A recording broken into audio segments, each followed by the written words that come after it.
All righty, what's going on, everybody? I feel like I'm not seeing you guys quite as often lately. That's because I'm not. We're only doing one a week. But anyway, it is Bet Parks presents Stick to Hockey Live. Anthony DeMarco from the fourth period going to join us in just a moment. Sorry, we're a couple minutes late. Ant and I got talking before we start. We're going to bring him in just a second. We've got Tones Takes today as well with some great plays on the NHL action tonight. The playoffs continue, and a great chance for you to get on the action. I had some awesome plays last night, by the way.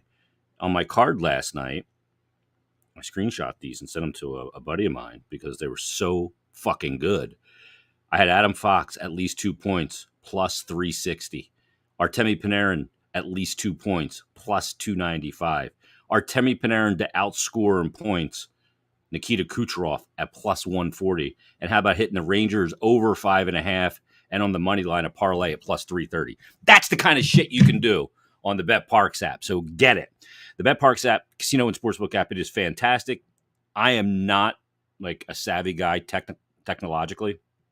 If I can figure out how to do that stuff, you can as well. I also had the Rangers, by the way, winning the game 5-3, exact score, but I didn't hit that one.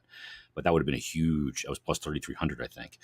Take it from me. The Bet Parks app is everything you want in a mobile casino and sportsbook, and it's right in your pocket. Easy to sign up, fun to use, faster to win than ever before. And right now, all Bet Parks users, everybody, new and existing users, can use the promo code Jason750, Jason750, and you're going to get a risk-free bet up to $750. Terms and conditions do apply. So do it. Download the app. Open up an account. If you're an existing user, get back on. Get in on the action and use the Bet Parks app today. You do need to be over 21 and present in Pennsylvania or New Jersey. Gambling problem, call 1-800-GAMBLER. Like I said, Tones Takes is coming up. He joins us every Thursday, though, from north of the border up in Montreal. He's our American-speaking, English-speaking Quebecian. It is Anthony DeMarco on Bet Parks Presents Stick to Hockey Live. What's going on, Ant? Not much, man. Never say Quebecian if you're in Quebec, though. The Quebecois will get very upset with you. But Yeah. not ready to go today. I got my Stone Cold Steve Austin shirt. Look at you. Yeah, Sleeveless in the Great White North. That's it. That's it. Really ruffling some feathers today. But yeah, looking forward to getting into it. Although it's hell of a very quiet in Flyerland, isn't it, right now? Eh? It is. That's interesting because they're not one of those organizations that's as known for zipping everything up like, Lou Lamoriello or Steve Yzerman, where nothing gets out. But this is really quiet. And to me, look, from a discussion standpoint, we like hearing rumors and leaks and all that shit. But from a hockey business standpoint, that's a good thing that nothing's getting out, I think. Yeah, and there was so much smoke surrounding this team for the last 12 months, It's like a stink bomb of smoke. That was the problem. Yeah, as soon as last season came to an end, it just felt like everyone knew that big changes were going to be made. You had the big deal coming for Ristolainen. The Ellis deal had been rumored since the trade deadline of last year. You had heard Voracek was kind of unhappy and that he might get taken to Seattle and flip to St. Louis and all this. Then you heard that there was problems with AV behind the scenes and all that. And now it's they just want to calm everything down a bit and just do it in a kind of a confidential way. And like you said, for guys like you and me in the media and getting talking points is not that fun. But like you said, from a business standpoint, you can really understand why they've taken this approach by really wanting to keep everything on the hush hush. Yeah. And we've seen that now. We've seen that quote a few times from Chuck to different members of the media. Anthony Sanfilippo read it here on Stick to Hockey Live. And I see now Adam Kimmelman put it out that, we're looking at a coaching search. We're not going to discuss anything publicly. We're going to find the right person with a track record, all that stuff. I don't have the exact thing in front of me, but I think that's good that, they're really kind of shutting all the windows and doors and hermetically sealing this thing and giving it the proper due diligence that it needs. I know we all kind of go they should name a coach already, but let's start there because I want to look at these final four teams, Ant, because there's an interesting dichotomy going on with these four teams, and there's an interesting dichotomy that's going on in the NHL. You had Andrew Brunette this year, was a first-year coach, led his team essentially to the President's Cup after Quenneville got zipped. You had Martin St. Louis, who up in Montreal just signed a 3-year extension. never coached at the pro level, not an assistant, nothing. Wasn't in player development, was coaching Pee Wee and Bantam Tier 1 hockey up there. And then you have these guys, you look at Jay Whitcroft, right? You have all these guys that don't have coaching experience but are speaking to younger players. And you have all these other guys that, like we've mentioned before, like Tortorella, Trotz, Babcock, Quenneville, the list goes on, Claude Julien, Travis Green, all these guys that are experienced head coach, Pete DeBoer now. Which way do you go with this? Because, Bill Meltzer did a column on Vellucci in Pittsburgh. And, I read the column. I talked to Bill about it. And I'm so intrigued by that guy because he's worked in front offices and understands younger players. Like, I don't know which way to go. I'm like betwixt and between. And I look at these Final Four teams with the coaches that, like, John Cooper's path to the NHL is so unconventional, right? The way he ended up in the NHL, USHL, started coaching because he was at a law firm and one of the partners said, I'll give you the job if you coach my son's Bantam team. Like, which way do you go here? It's tough because obviously the last couple of years you see like these unconventional coaches going deep into the playoffs. Even last year, like Dominic Ducharme, who, lost his job like 6 months later, had only been an interim coach for a couple of months by that point. Yeah. The year before, you have a guy like Rick Bowness, who obviously the most experienced guy behind the bench in all of the NHL, but he was never really a head coach or hadn't been for quite some time. But then the Flyers have all these experienced guys at their disposal. You already fired off all their names. So it is very tempting, especially for a team that is looking to get back on the map, trying to be relevant. Like, I think a lot of the reasons why they brought in a guy like Alain Vigneault 3 years ago was to get them back on the map, make them a relevant team after going through what had been 6 years with a first-time head coach in Craig Berube, a first-time head coach in Dave Haxtell, and Scott Gordon, who hadn't been a head coach in a decade since he had coached the New York Islanders, which I think was before Ted Nolan had even got there. Exactly right. So now you're getting into another part or like another situation where maybe you want to get a guy that could get you back on the map. We had talked about it, right? That the Flyers want to be relevant again. We know that their senior advisors want a guy like John Tortorella, probably in part for that reason. But then you list all these options that kind of speak to the contrary. And that's why I kind of keep coming back to, and I spoke about it today earlier on Brotherly Pod, where Dan and myself had said maybe it kind of lands on a guy like Jim Montgomery, who has a track record in the NHL, but is still on that younger side with an not unconventional. He went through the NCAA, but maybe he's a guy that kind of meets somewhere in the middle. Yeah. And he's not Dave Haxtell coming straight from NCAA to the NHL. He's already been an NHL head coach, successful one in Dallas before he had the personal issues, which led to his dismissal. Been back in the game now with the Blues and Craig Berube as an assistant coach. He's got a very brief history with the Flyers. I think he played like 14 or 15 games as a Flyer. So I don't want, if they hire him, I don't want people to go, oh, they hired another former Flyer. Like, stop. You know what I mean? Like, you hired AV, not a former Flyer. You hired Haxtell, not a former Flyer. You hired Pierre Laviolette, not a former Flyer. That notion is silly at this point. So, I look at it and I go, okay, I know what Torts had to say on ESPN about Zegras and, the kind of showboating nature of today's young players. And I just wonder, I like Zegras, and I like that, get your ass out of your seat, wow goals like that. Although as a goaltender, I don't love like the Michigan thing and wrapping the stick around a post around where a goalie's face is, especially when the goalie's trying to go to that side and turn, because the stick could end up right in his eyeballs. But, there's something to be said for that. It's exciting. And I just wonder, what's the right path here? I don't know what the right path on the head coach is. And the stuff I've read about that Bill wrote about Vellucci, I'm like, man, this guy is so intriguing to me. And I don't know. I think we're going to have to pass judgment after they hire a guy and we see what that guy can do. I think we got to keep an open mind, and that's fucking hard for Flyers Twitter to keep an open mind on any move, right? Well, it's because we still don't really know what they want to do. And I believe it was Jeff Merrick who kind of spoke to this a couple weeks ago that they're still not sure where they're going to go in terms of what the roster will look like. Yeah. And that they may construct their roster based on who they end up getting as a head coach. Because if you get a guy like Tortorella or if you get a guy like Barry Trotz, then you would assume that they're going to try and ice at least a playoff caliber roster. But if you if you get a guy like Jim Montgomery or Mike Vellucci or Kirk Muller, maybe it's just more of a learning year. Maybe it's more of a development year. And, I know everyone really clung on to the aggressive retool phrase that Chuck used earlier in the season. But I think that was more in the sense that, like, we're going to try and remain competitive. We're not going to rebuild, but we're also not going to go all in. Like, I don't think that this is a team that is going to overhaul 25% of the roster like we saw last summer. I don't think like you're going to start seeing them trade guys like Tyson Forster and Cam York or Elliot Denwye to try and add like a big time player to come in here, mortgage the future.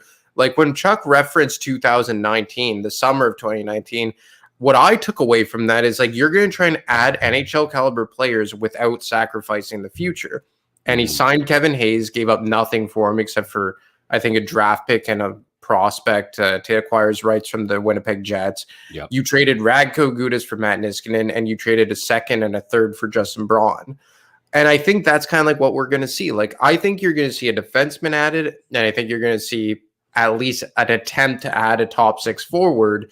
I would assume that guy on their wish list is Johnny Gaudreau. But aside from that, probably like a depth defenseman, maybe a depth centerman in case like Tanner Lazinski isn't ready to start the year. But I don't think it's going to be like last year, like trading assets to get Ryan Ellis and Rasmus Ristolainen, making a big hockey trade like Cam Atkinson for Jake Voracek. I think that this is really going to be a year where they're going to try and incorporate a lot of young guys into the roster and maybe a big acquisition here at the top of the lineup forwards. But I also do think it's going to depend on who that coach is. Well, if you want Gaudreau, you're going to have to move some money out because you got to make room. Are you in favor of signing Gaudreau? I'll just throw the number at you: 7 times 9. Look, he comfortable doing that. Look, it wouldn't be my first choice just because I'm always trepidatious to lock in that kind of money to a winger. Yeah. Like they did it with Jake Voracek when he was scoring a point per game in 2014, 2015, and it quickly became a very, very bad contract. Now, look, I think that Johnny Gaudreau is and was a better hockey player than Jake Voracek ever was. But at the same time, like he is a guy that historically, when the chips are down in the playoffs, he doesn't really perform to the caliber that he does in the regular season. He's going to be 29 in August, if I'm not mistaken. So that contract would take him to 35, 36 years old. Look, is he going to, and the other thing that kind of scares me is he going to put up the kind of production he did this year without Elias Lindholm and Matthew Tkachuk playing on his line? Yeah. Because assuming all things are equal, Johnny Gaudreau signs here. Your top line next year is Gaudreau, Couturier, and Travis Konecny, right? I think that's what we could agree on. Yeah, some combination thereof, Atkinson, all those guys kind of mix around. Exactly. But like, is Gaudreau going to be 100-point dominant two-way guy with Sean Couturier and Travis Konecny instead of Matthew Tkachuk and Elias Lindholm? That's what you got to ask yourself. This is a team that isn't nearly as deep as the Calgary Flames. It's a team that obviously doesn't have that high-end talent. So, I mean, I wouldn't hate it because at the end of the day, I'd rather than sign him to that contract than not add anyone. Mm-hmm. But if they could somehow get an alternative, like trade for a Pierre-Luc Dubois or something, I would really like it because I do think the more pressing need is down the middle. Exactly. Yeah. And it's another big body up the middle. And then your three centers, you're looking at Pierre-Luc Dubois is young. I mean, he's 24. Yeah. So you're looking at the Couturier, Pierre-Luc Dubois, Kevin Hayes, and then Scott Laughton is your fourth line center. Yeah, and then far different. And then you have a hell of a team, and you have a young centerman that could kind of be in his prime for the next 6 years. Yeah, like I view those years as Couturier transitions into a 2C, he moves to a 1.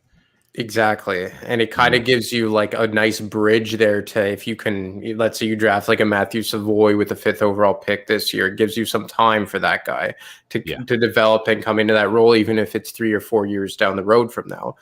But I'm also scared that, like, if you sign a Johnny Gaudreau, then you're going into next season with a 1-2-3 center punch of probably Couturier, Hayes, and Morgan Frost. Yeah. Which, look, if there's no expectations to next year, obviously Morgan Frost ended the year strong, found some chemistry with Owen Tippett. Maybe you could build off that, but it's still a 1-2-3 center punch that kind of doesn't give me a lot of positivity moving forward. Have you heard anything about Gaudreau? I mean, he just finished. I think somebody hit me up today and DM me and said, have you heard anything about Gaudreau yet? And I said, I imagine he's just still decompressing from the season. You know what I mean? Like, you don't just all of a sudden turn and go, okay, where are the offers at here? Let's go, start fetching, that's the agent's job anyway. But are you hearing anything in regards to Gaudreau at this point, or is it still too early? I think it's still too early. Like, I mean, I've heard through the grapevine that the Flyers will go hard after him, but that's not from a direct source. That's just more from like secondary chatter around the NHL. That's kind of like what an assumption, or do you think that's legit information? Is it just the assumption because he grew up here and he was a Flyers fan, and it'd be neat to play for the team that you rooted for as a kid? Well, like, I think it's a bit of both. Like, I'm always of the belief of when there's enough smoke, there's at least a flame, right? And I remember I had Eric Francis, who works for Sportsnet out of Calgary, on my podcast about a year and a half ago. This was like January of 2021. And he said verbatim, I've always felt that he's destined for Philadelphia. And he's a guy that's been covering Johnny Gaudreau for almost a decade now. Yeah. And then everyone else, that they've always made those ties, like everyone, because of the assumptions he's from here, this, that, and the other thing. Do I think Johnny Gaudreau has already booked a plane ticket to Philly? No, absolutely not. But like I said, when enough people are talking about it again, I often say, okay, there's at least a little bit of truth to it. I haven't heard that directly from sources from within the Flyers organization. I do think that they would like to add someone, but is that Johnny Gaudreau? Who knows? Obviously, Elliot Friedman had talked about Nazem Kadri. I hope to God that's not true. I think that would be a catastrophic mistake for this team. Look, like I said, I'd sign Kadri to a 3-year deal. I'd be interested, but he's going to get way more than that. Yeah, he's going to get a Kevin Hayes type contract. Yeah, he's going to get like 7 times 5, 7 times 6.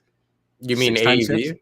I think he's going to get $7 million per year, personally. Okay. Yeah, that's what I actually believe. But at the same time, like, he does check the center box, but I don't think he's what they need. Like, yeah, I think he's more. He's been great too, but it's also a byproduct of who he's playing with. That's it. It's kind of like Andre Burakovsky. Like, Burakovsky scored over 60 points this year. And look, obviously, Kadri's had a much better year than Andre Burakovsky. No, Kadri's had a better year than Burakovsky. Yeah. But look, Burakovsky was scratched a few games ago. Now, the one guy out of Colorado who I wouldn't mind taking a run out is Val Nichushkin. Yeah. Like, as a consolation prize, if you strike out on like the bigger name guys like Forsberg or Johnny Gaudreau, I think Nichushkin at more of a discount. I do think he's younger. I think he was drafted in 2013, if I'm not mistaken. Yeah, I think he's 26. He would be a guy I wouldn't mind. Like, I posed this question to Dan actually earlier today. I'll ask you, would you rather sign Gaudreau to like a $9 million a year contract, or would you rather sign Nichushkin to like a $6 million a year contract and get a legit third line center in here? Yeah, well, the thing is too, is if I sign Nichushkin, I can also get another D. Yeah. I need another D. Like, having Gaudreau and still not having Ryan Ellis and having the problem on the blue line, it doesn't. I'm just subbing one problem for another. Yeah. So I got to build a team. So, I got to figure that part of it out. I mean, the thing about it too, Ant, is, is this the year? Is this the free agent class to make this kind of move? And like, when I was doing my radio show here, the assumption was always that when Mike Trout's contract with the Anaheim Angels was up, he was going to come home and play for the Phillies because he grew up here in Millville, right? And he loved going to Eagles games and getting a football from Carson Wentz when he would score a touchdown. But as soon as his contract was up, he signed a big deal out there. And, I know some people that know him, and they told me, they go, yeah, he loves coming home, but he never wanted to play here because he doesn't want to shit here. And he doesn't want to ruin his experience of home if the team doesn't perform, because that's what because he knows the Philadelphia sports fans. Johnny Gaudreau knows that.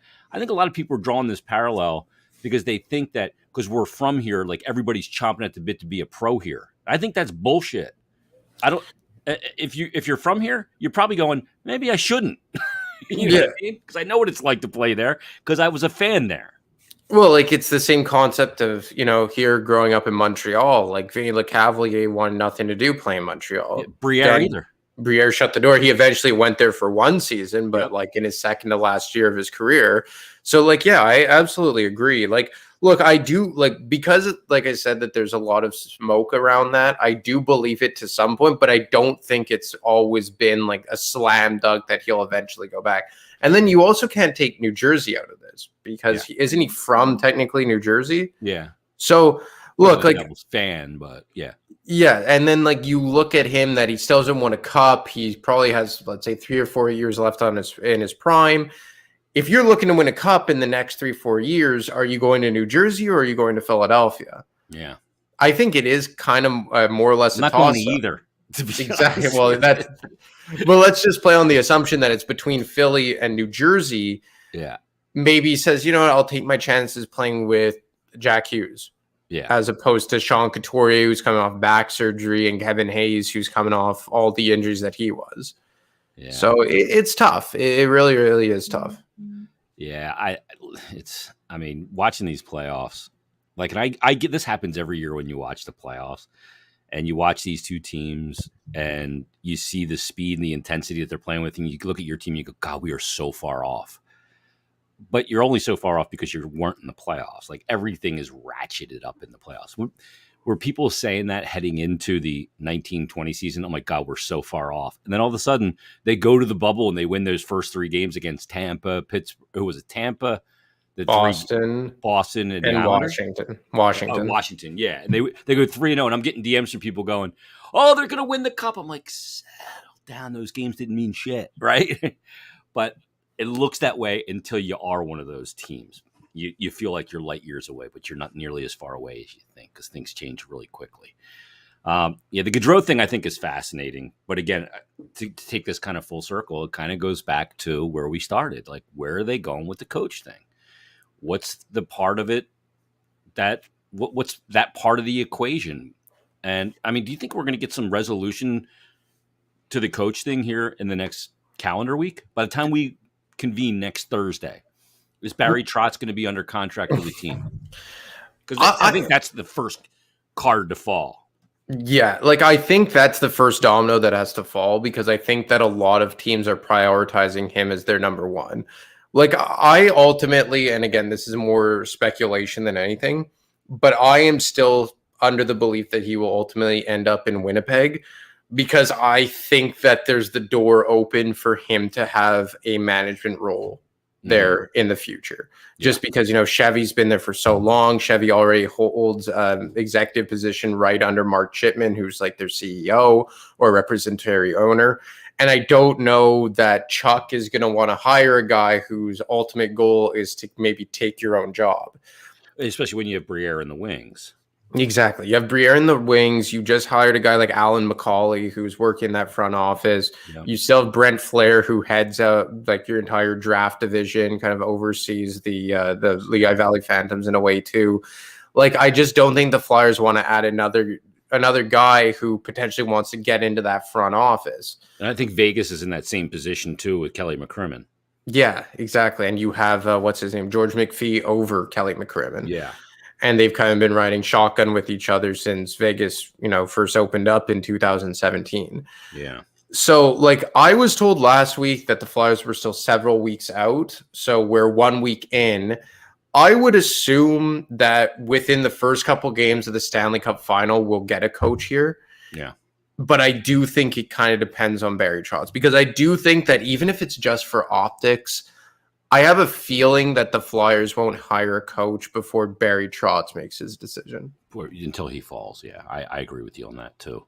Because then it's like, oh, you chose somebody else over him. Yeah, exactly. I mean, I see like people like tweeting out like, oh, John Tortorella turned down the Flyers. No, he didn't.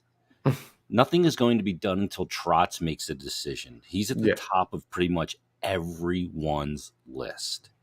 everyone's list. And until he says no and accepts a deal somewhere else, he's still in play. Yeah. Nothing's done until it's done. Real quick, let's hit on the playoffs real quick. The Rangers take game one. As you heard at the top of the show, I played the Rangers heavy in this game. 9 days off for Tampa coming in after sweeping Florida.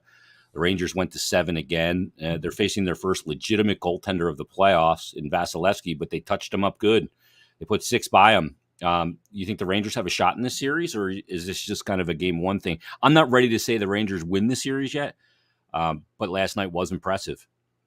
Yeah, like I was on Sportsnet, Fan 590, the Fan on, that was kind of redundant, on Sunday, and they asked me about that. And I said, look, my pick is still Tampa Bay. I've had them going to the Cup final since before the playoffs started.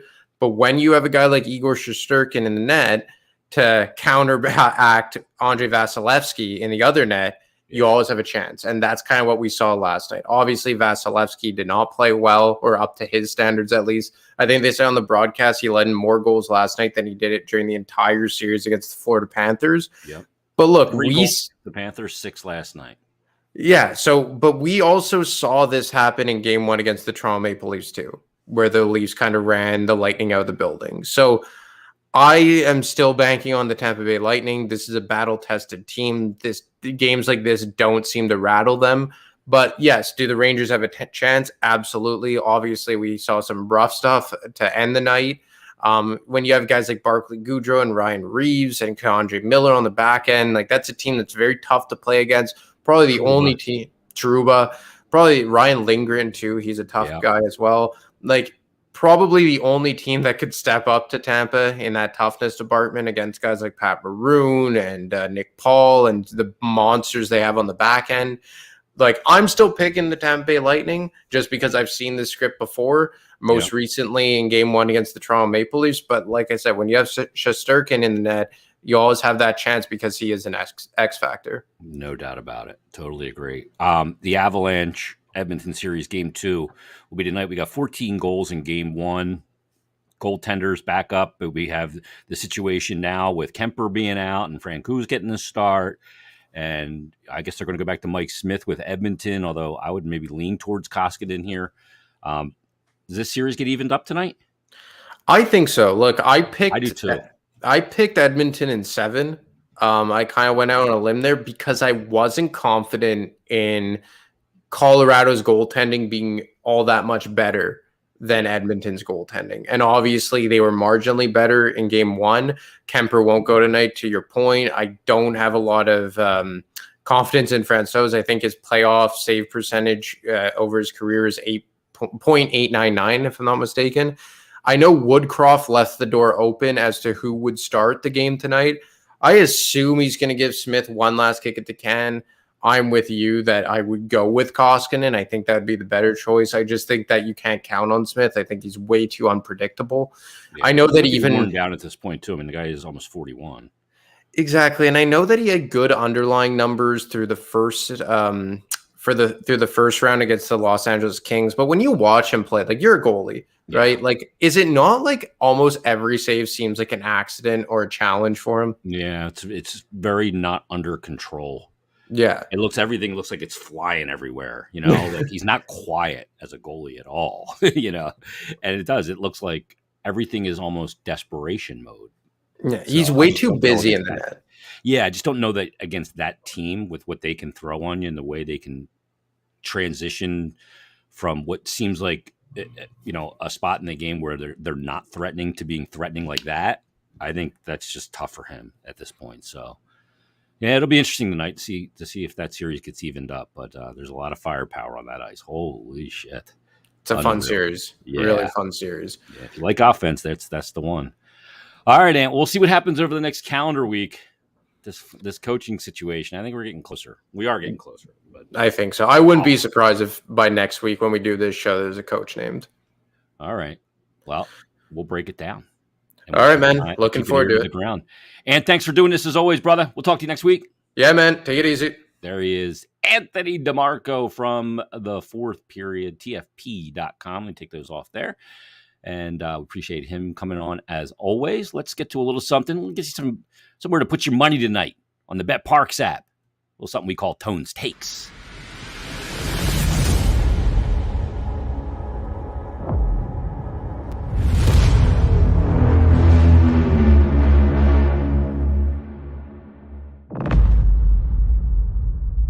All righty, and it is time for Tone's Takes. And there he is. Tone, what's going on? Hey, Jason, how you doing? I'm doing good, man. Playoffs continue. It's been electric. 14 goals the other night, game 2 tonight of Colorado. And, 14 goals, like you're kidding me, right? Colorado, Edmonton? Yeah. You expecting it over tonight or what? What's the record? 68 goals in playoff series? Is that what it is? Is that what it is? Oh, my God. I think it was the Edmonton-Chicago series in the 80s, 85 maybe, I think. Yeah, it might have been, 84 or 85. There was like an 11-9 game in there or something like that, too. Yeah. I mean, the overs have been it's been an over kind of season, but let's get to Tone's Takes for this week. And first of all, let's get to the business. NHL year-to-date plus 32.7 year-to-date up units. So let's get to play number 1. Let's go to the game tonight. Edmonton team total over 3.5 goals at plus money. I'm surprised this is plus money. Yeah, and now news came in that Kemper's out. Yep. Francouz is starting. Edmonton, they've scored 58 goals in the playoffs, leading the NHL. Average 4.46 goals per game. They're going to get theirs. I kind of lean on Edmonton to win, but I think this is the safer bet at plus money, especially like you said. So. Yeah, I'm kind of leaning Edmonton tonight too, a response, because even though the game was 8-6 the other night, I think that they can tighten some things up and make this a much different game tonight. And they got that dynamic talent as well. But let's stay with Edmonton and one of those most dynamic players. Well, he's still getting it done. The fact that he is really hobbled, but it's Leon Draisaitl, and you got him over 1.5 points here at plus money as well. Yeah, I was on this the other night. I can't believe this is still plus money. McDavid 1.5 is minus 130, and this guy's still plus 125. He's hit it in 6 straight. He has 19 points in that span and 28 points in the playoffs. I think he's second in the playoffs. He's just he's a wagon down there. Man. So he's still going to give it a plus money. I'll gladly take it. Wow. Yeah. He's been hobbled, but it doesn't seem to matter. He's such a gifted playmaker and player. Yeah. It's unbelievable. And that's the thing. His shot production has been down, but he's making plays. He's dishing it out. So unbelievable. Let's go to an anytime goal scorer. I love playing anytime goal scorers. I love playing these player props in games. And you got Zach Hyman here as an anytime goal scorer. Really good plus money at 194. And he's a guy that's been finding the back of the net, so why not keep riding it, right? This is another one that I can't believe the number. He said goals in 6 straight games. He plays on the top power play unit, which there was only each team had 2 power plays the other night. You'd probably expect a little bit more, tonight as they try to slow each other down, maybe more penalties. But at plus 194, he's 9 playoff with goals, tied for second. Why not ride him? Yeah. He's a force down low. Draisaitl looks for him. McDavid looks for him.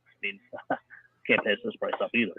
Yeah, Hyman 6 straight. That's insane. Let me ask you real quick. Do you like the Rangers to win this series? They won game 1 in pretty convincing fashion. Tampa came in on a 9-day layoff, and they looked a little rusty in the beginning, rust versus rest, right? But do you like the Rangers to win this series? I'm not there yet. No. I think the winner of game 2 is going to end up winning the series. I'm expecting Tampa Bay to have a big bounce back. Like you said, it was the rust last night, especially on defense. They missed a lot of spots. They pinched too early. I'm not ready to write off Tampa Bay yet after one game. Vazzy is a beast off of a loss. I still like the Bolts in that series, but if the Rangers, obviously, if they win game 2, it could be a totally different story. Yeah, and you may start to see the effects of not having Braden Point too, and could be, yeah. Relying on other guys to pick up that slack long term is a little bit different than just a couple of games and kind of everybody stepping up their game. Tone, where can people get your stuff? Where can people get your plays and everything else? Tone Stakes on Twitter and also on oddschecker.com, which that play today is the Edmonton over 7 minus 135, and then also on dimers.com, 2 defenseman shot on goal props I have on there. Devon Taves over 2.5 plus 135, and Evan Bouchard over 2.5 plus 125. Nice. So if this game is low scoring, it's not going to be a good night for Toad State. Yeah. Hey, it's just a bump in the road, man. It's a marathon, not a Yep. sprint. Always. Yep. Tone, thanks for doing this as always. We'll talk next week. All right. Thanks, Jason. Take care. There he is. Tones takes another edition on BetParx presents Stick to Hockey Live. Let me tell you about the BetParx app. It's the greatest casino and sportsbook app you're going to find, and the new app is now live. You can take it from me. The BetParx app is everything you want in a mobile casino and sportsbook. And the best news is this is it right here. It's right here. It's your phone, right in the palm of your hand, right in your pocket. It travels with you. So if you want to get some action while you're on the road, if you want to get some action when you're just sitting on the couch, you don't have to get up, do anything. Just log in on your phone. Good to go. Check out the great BetParx app.